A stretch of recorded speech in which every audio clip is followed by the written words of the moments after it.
की तैयारी थी वो शायद उसे सरप्राइज करके रख दिया है अमेरिका को और इसराइल को, लेकिन जो ट्रंप है उनकी पोजीशन हम डेली बेसिस पर देख रहे हैं, उनकी जो स्टेटमेंट्स है जॉन उस पर तब्दीली आती चली जा रही है। लेकिन ईरानी लीडरशिप के जो बयान हम देख रहे हैं कि जो नए आयतुल्लाह है मुश्तबा खामनई साहब, वो फरमा रहे हैं कि बदला लिया जाएगा, लेकिन जो प्रेसिडेंट हैं वो 3 पॉइंट पर बात कर रहे हैं। एक तो ईरान के हकूक जो है उनको तस्लीम किया जाए, नुकसानात का इजाला किया जाए, और एक स्ट्रॉन्ग गारंटी मांग रहे हैं दुनिया से कि दोबारा इस नौयत की कोई चीज़ नहीं होगी।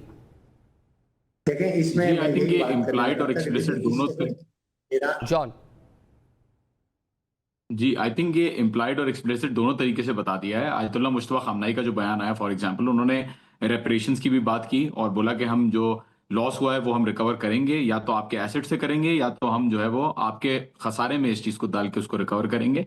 और दूसरा ये जो बात आ रही है कि गारंटी चाहिए पेज़ेशकियान की तरफ से, वो बात इसी चीज का इशारा है जो आयतुल्लाह मुश्तबा खामनाई ने की कि इनको रीजन से जो है वो चले जाना चाहिए, इनको एग्जिट कर लेना चाहिए यहाँ से। और बेसिकली ईरान यही चाह रहा है इस वक्त। और आई थिंक जो स्टॉप होगा इस वॉर का वो इसी बात पे होगा कि यहाँ से अमेरिका पैकअप करके जितने हजारों किलोमीटर दूर से वो आया है वो वहां अपने खत्ते में जाके बैठ जाए, इस खत्ते को अकेला छोड़ दे। तो आई थिंक ये एक पोजीशन हो सकती है जो अगर फुलफिल हो तो यहाँ पे निगोशिएशन भी हो सकते हैं और सब कुछ स्टॉप भी हो सकता है। लेकिन निगोशिएशंस के ऊपर अभी कोई भरोसा नहीं है ईरान को, क्योंकि 2-3 दफा निगोशिएशंस हो चुके हैं और दोनों तीनों दफा निगोशिएशंस टूटे भी हैं और जंग भी मुसल्लत की गई है। तो ईरान ऑफिशियल्स जो हैं वो दूसरे आई थिंक कंपेरेबल नहीं है दूसरी केस स्टडीज के साथ, क्योंकि इन्होंने जो बोला है वो कंसिस्टेंटली एक ही चीज रखी है, अपना स्टांस जो है वो चेंज नहीं किया।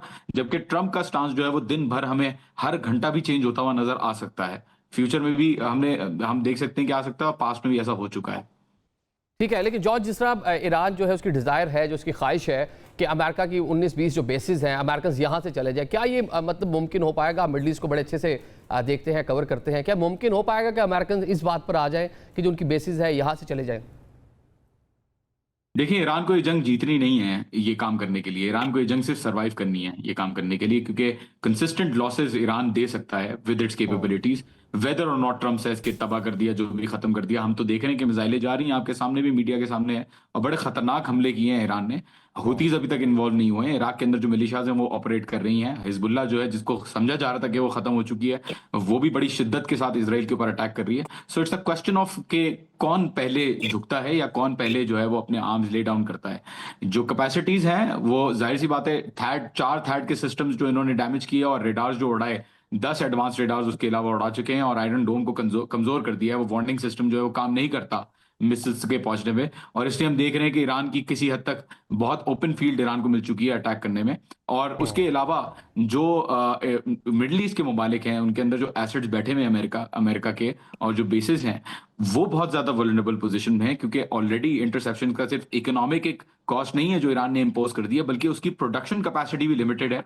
साउथ कोरिया से एक सिस्टम मंगवा के उन्होंने लगवाया है जब जॉर्डन और यूएई के अंदर इनके सिस्टम्स तबाह हो गए।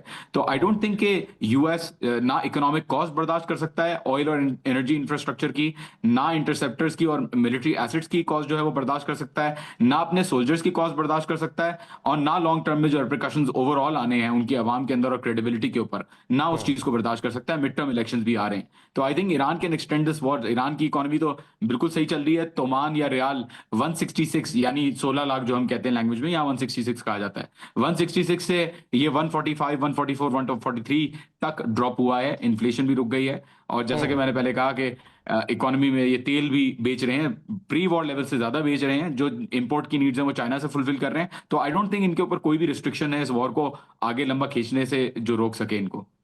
ठीक है, मतलब कि ईरान ऑलरेडी मुश्किलात का शिकार था, आपने देखा, लेकिन इस टाइम पीरियड में उसकी इकॉनमी कुछ बेहतर, और जो दीगर अरब ममालिक हैं जो डायरेक्टली जो है इफेक्ट हो रहे हैं और अमेरिका उनको मुश्किलात का सामने। ठीक है ब्रिगेड साहब, अमेरिकन प्रेजेंस जो है इस रीजन के अंदर जीसीसी ममालिक में है, इराक में है, जॉर्डन में है, क्या लगता है कि अमेरिका इसी तरह अपनी बेसिस को यहाँ पर रख पाएगा जो इस टाइम जो जीसीसी ममालिक है, जिस तरह वहाँ पे हमले हो रहे हैं, उनकी क़यादतें भी इस टाइम परेशान है कि उन्होंने किस तरह के मरासिम रखे अमेरिका के साथ कि अमेरिका डिफेंड करेगा, लेकिन अमेरिका उस तरह से डिफेंड कर नहीं पाया उन्हें। देखिए इसमें इस वक्त ईरान इतना है, तो व्हाट आई से आप हमेशा निगोशिएट करते हो when you are a point of strength.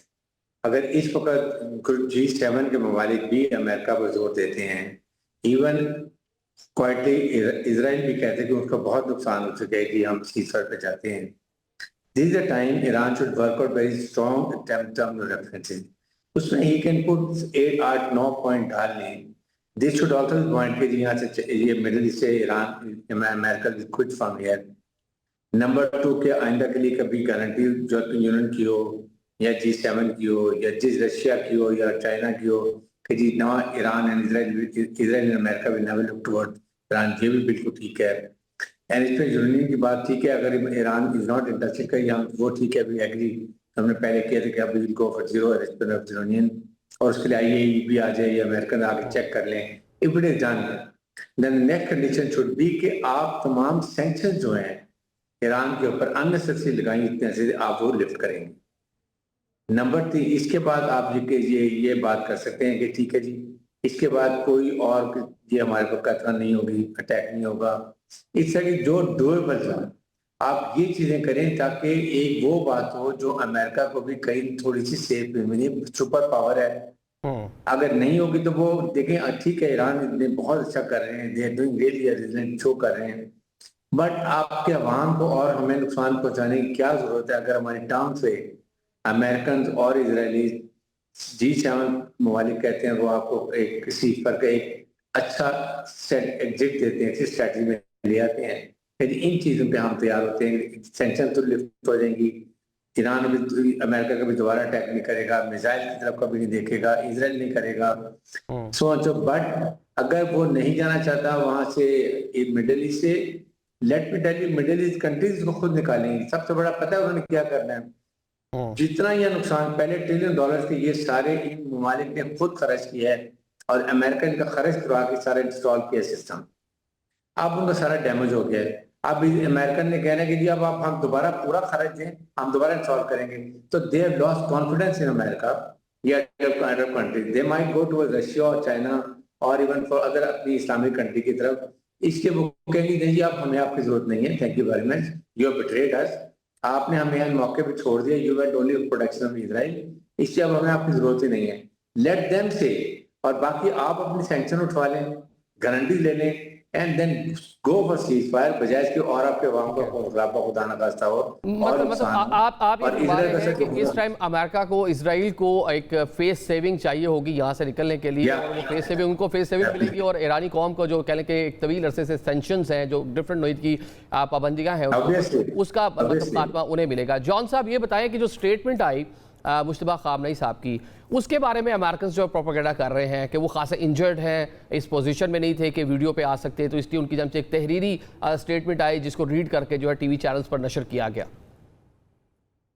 देखिए, इस पे कोई दो राय नहीं है कि Ayatollah Mojtaba खामनई was injured in the first attack. जो पहला अटैक हुआ मेरी रिपोर्ट्स के मुताबिक फर्स्ट अटैक में वो इंजर हुए, बिल्कुल ये बात सच है।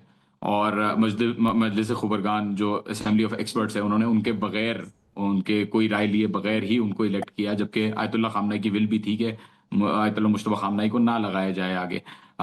तो खुबरगान ने अपना फैसला बहरहाल लिया, लेकिन इसका ये मतलब नहीं है कि Ayatollah Mojtaba Khamenei is not in a position to make decisions. और अमेरिकन तो ढूंढ रहे हैं किसी तरीके से कि उनकी कोई लोकेशन मिले, कोई उनका अता पता चले ताकि उनको अटैक किया जाए, क्योंकि he is on the top of the target list.